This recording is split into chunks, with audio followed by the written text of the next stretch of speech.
পশু বলি সংক্রান্ত রাজ্যের নির্দেশিকায় কোনো হস্তক্ষেপ করল না কলকাতা হাইকোর্ট। বৃহস্পতিবার এই সম্পর্কিত 11টি মামলার শুনানি হয়। প্রধান বিচারপতি সুজয় পাল এবং বিচারপতি পার্থ সারথী সেনের ডিভিশন বেঞ্চে কয়েকটি মামলা ছাড়া কার্যত সব মামলাই খারিজ করে দিয়েছে প্রধান বিচারপতির ডিভিশন বেঞ্চ। এদিন বকরি ঈদের জন্য ছাড় দেওয়ার বিষয়টিও রাজ্যের উপরেই ছেড়ে দিয়েছে কোর্ট। প্রধান বিচারপতি সুজয় পাল এবং বিচারপতি পার্থ সারথী সেনের ডিভিশন বেঞ্চের নির্দেশ আসন্ন ধর্মীয় অনুষ্ঠানের কথা বিবেচনা করে পশু বলিতে কোনো ছাড়পত্র দেওয়া হবে কিনা সেই বিষয়ে আগামী 24 ঘন্টার মধ্যে সিদ্ধান্ত নেবে রাজ্য। ডিভিশন বেঞ্চের পর্যবেক্ষণ কোর্টের 2018 সালের নির্দেশ ও 1950 সালের আইন অনুযায়ী পশু বলি সংক্রান্ত নির্দেশিকা জারি করেছে রাজ্য।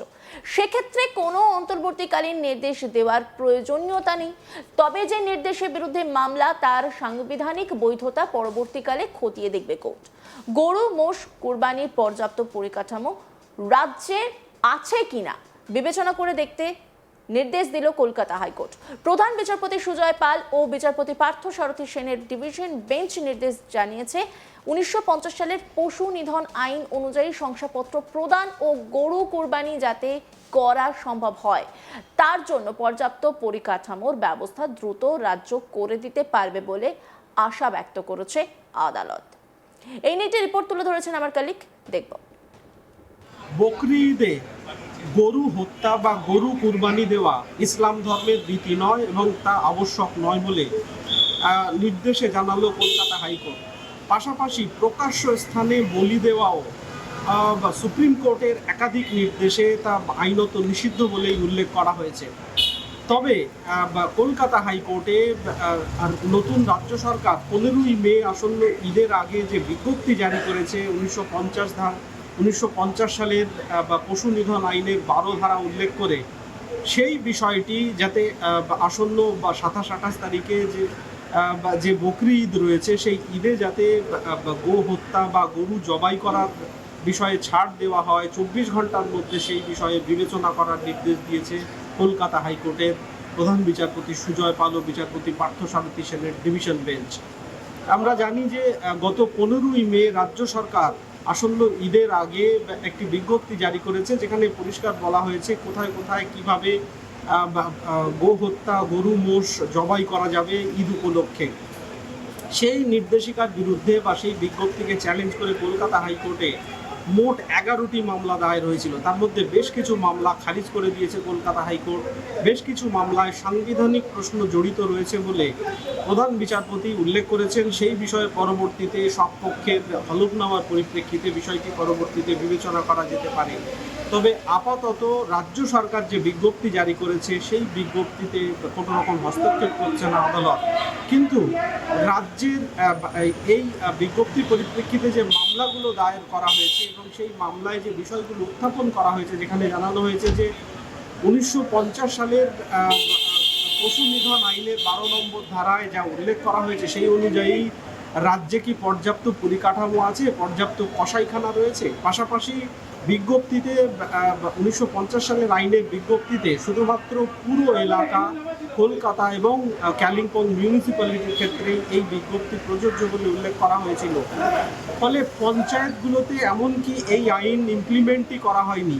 সেই পরিপ্রেক্ষিতে এবং আসন্ন ঈদের পরিপ্রেক্ষিতে যাতে রাজ্য সরকার যথেষ্ট পরিকাঠামো তৈরি করতে পারে সেই আশা যেমন ব্যক্ত করেছে কলকাতা হাইকোর্ট, একই সঙ্গে আসন্ন ঈদে এই বিষয়ে রাজ্য সরকার ছাড় দেবে কিনা 24 ঘন্টার মধ্যে সেই বিষয়ে সিদ্ধান্ত গ্রহণ করতে আদেশ দিয়েছেন প্রধান বিচারপতির বেঞ্চ।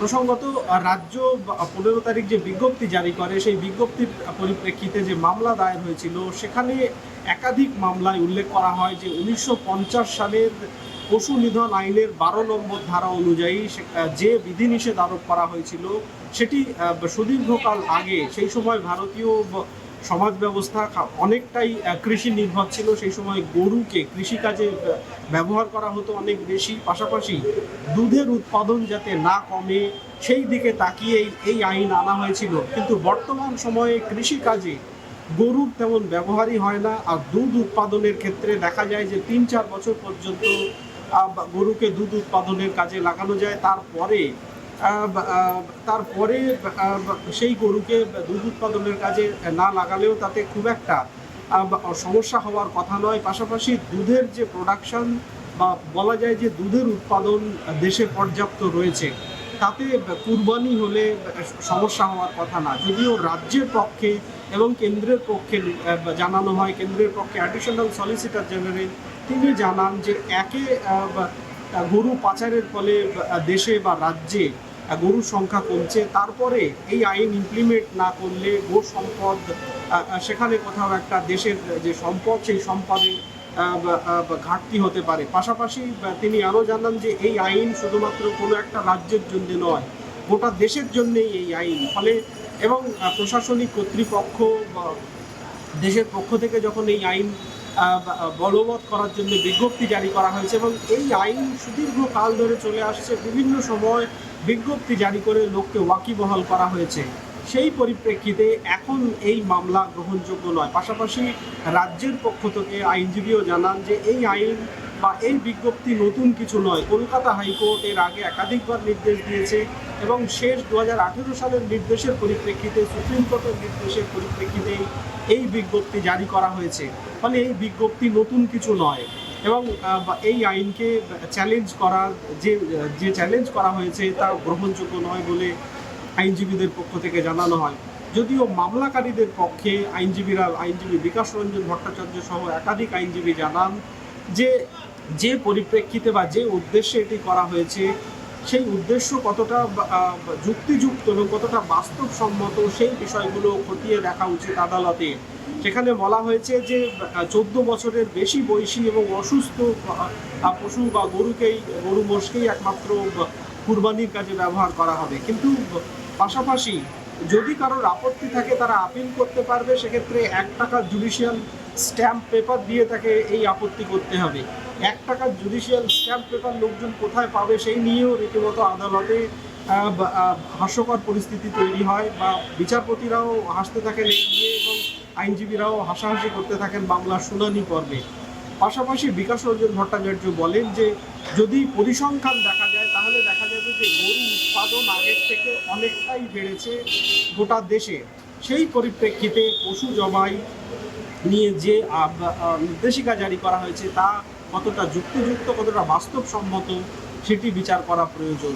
প্রধান বিচারপতির বেঞ্চ সব পক্ষের বক্তব্য শোনার পর নির্দেশে জানিয়েছে যে পশু জবাই, গরু জবাই বকরি ঈদে কোনো ধর্মীয় বা রীতি হতে পারে না বা সেটা অপরিহার্য নয়। পাশাপাশি প্রকাশ্য স্থানে বলি করাও আইনত নিষিদ্ধ। তবে আসন্ন ঈদের উপলক্ষে এবং রাজ্যের পরিকাঠামোগত যেহেতু অভাব রয়েছে, সেই জন্য রাজ্যকে 24 ঘন্টার মধ্যে এই বিষয়ে সিদ্ধান্ত নিতে বা বিবেচনা করে দেখার জন্য নির্দেশ দিয়েছে কলকাতা হাইকোর্ট। অন্যান্য খবরের আপডেটের জন্য অবশ্যই নজর রাখুন আজ তাক বাংলার ইউটিউব স্ট্রিমিংয়ে। লাইক, কমেন্ট, শেয়ার এবং সাবস্ক্রাইব করতে ভুলবেন না।